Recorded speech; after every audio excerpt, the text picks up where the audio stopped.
今天是一期蹭流量的内容哈，这不前一段时间发了一条减重期间不可或缺的营养素的视频嘛，好像看的人还挺多，很多人还加了我们的微信，问我们一系列关于减重的问题。其中一个常见问题是，课代表，我正在减重，好像很多人推荐吃蛋白粉或者是代餐粉，那这两个究竟有什么区别？我应该怎么选呢？所以今天这一期就重点来解释一下这些问题。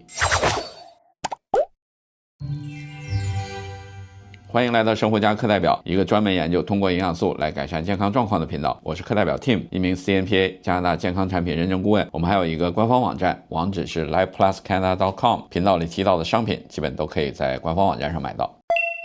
咱们先从定义说起吧。那蛋白粉呢，是一种从动物来源或植物来源提取的粉末，里面主要含有的就是蛋白质，几乎不含碳水化合物和脂肪。它的核心目的就一个，补充蛋白质，维持或增加肌肉的质量。这里稍稍解释一下蛋白质。蛋白质呢，是所有生命的基础物质，人体的每一个组织，像皮肤啊、体毛啊、头发、骨骼、内脏、大脑、神经、血液、肌肉等等，都需要蛋白质来构成。那如果蛋白质摄入吸收的好，我们的皮肤就会充满光泽且富有弹性。如果蛋白质吸收的不好，人体就会处于亚健康的状态，甚至会加速人体的衰老。而代餐粉呢，是一种营养全面，能替代一顿饭的产品。这个定位也决定了代餐粉里除了蛋白质之外，还包含碳水化合物、脂肪、膳食纤维、维生素和矿物质。有的产品呢，还添加了益生菌、酶、抗氧化成分等等。那如果打个比方的话，你可以把蛋白粉想象成鸡胸肉的精华，专注于补充蛋白质，而代餐粉更像是营养版的快餐，在方便快捷的同时，尽量做到营养均衡。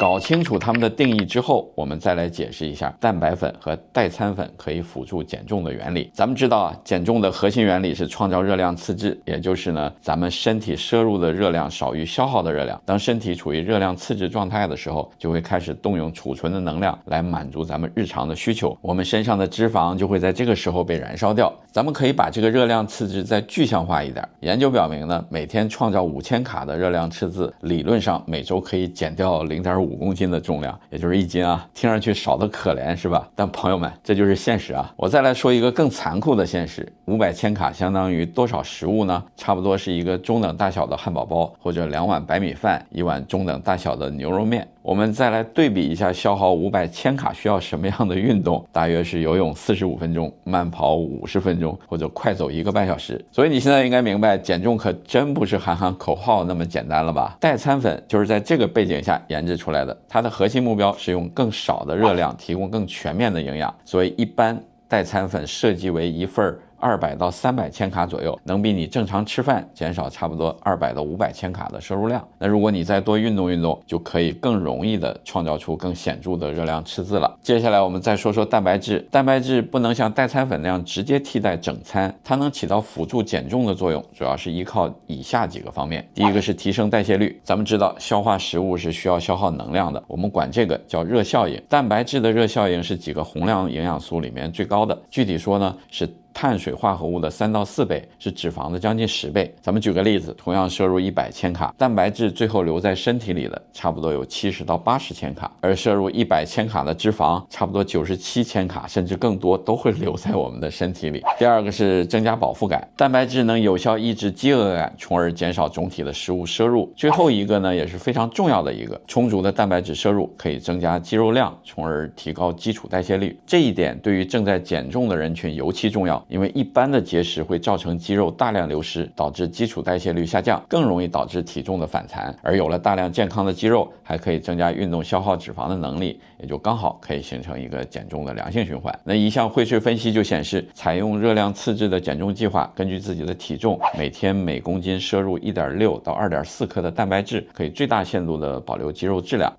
那明白了蛋白粉和代餐粉的定义以及减重原理，我们再来说说它们应该如何使用。先说一个最理想化的场景，就是代餐粉和蛋白粉一起使用。比如早餐用代餐粉开始一天的繁忙生活，它可以提供均衡的营养，同时也能控制一天开始的热量摄入。而代餐粉里通常会添加可以增加饱腹感的成分，比如膳食纤维，会让你不会太早感到饥饿。那午餐呢，可以用健康的常规饮食，注意补充蔬菜和优质蛋白。晚餐可以采用适量的健康常规饮食或者轻度的代餐，而蛋白粉只在运动后使用，目的是帮助肌肉恢复，防止肌肉流失。这么去使用这两种产品，可以发挥两者各自的优势，从而最大化的达达到你的减重效果。那如果条件有限或者只想选一种产品的话，代餐粉更适合忙碌的上班一族或想在短时间内把体重减下来的人群，因为代餐粉本质是在降低你的热量输入，从而拉大你的热量赤字。但从长期来说，并不建议完全依赖代餐粉啊，因为长期使用代餐粉可能降低基础代谢率，一旦恢复正常饮食，体重呢也容易回升。所以靠节食减下来的体重也通常会面临同样的问题，因为一旦恢复正常的饮食，体重还是会报复性的反弹。我们常讲减重的核心是管住嘴迈开腿，这个管住嘴可不是封上嘴，最有效的方法还是运动起来。那如果你有长期的运动计划，蛋白粉会是你更长期的好朋友，因为蛋白粉虽然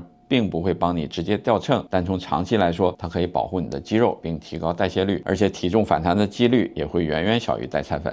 进入本期节目的尾声了，有关于代餐粉和蛋白粉要怎么选，可能值得单做一期节目。今天就简单推荐3款产品吧。第一款是一个蛋白粉，这个是分离的乳清蛋白，是乳清蛋白的高纯度形式。那经过额外的过滤工艺，去除了大量脂肪、乳糖还有杂质，蛋白质含量高达90%以上，而且因为不含乳糖，所以乳糖不耐受和肠胃敏感的人群也能服用，不容易有腹胀、腹泻等消化不适。而且因为是动物来源，所以氨基酸的含量和配比和人比较接近，吸收呢也更快。再就是脂肪和碳水化合物含量极低，非常适合减重人士选择。第二款是一个代餐粉，这个是为功能医学的一些场景而设计的，比如糖尿病人，所以一方面它按照医疗机构的建议，将碳水化合物、蛋白质和脂肪按4:3:3的黄金比例均衡组合，可以满足代餐的营养需求。另一方面，利用独特的缓释技术，可以实现均衡的葡萄糖反应和持续的能量释放。讲人话就是不会造成血糖的过度波动，从而更容易控制你的食欲。那第3款是这个，它也是一款代餐粉，它的特点呢是里面有一种高纤维的专利复合物，叫 PGX， 吸水速度比普通的膳食纤维更快，更有助于促进你的饱腹感，减少食欲。好了，这就是今天的全部内容了。我们这个频道呢，专门研究通过营养素来改善健康状况，欢迎关注、点赞，了解更多营养师推荐的加拿大健康产品。如果你希望购买视频里提到的产品，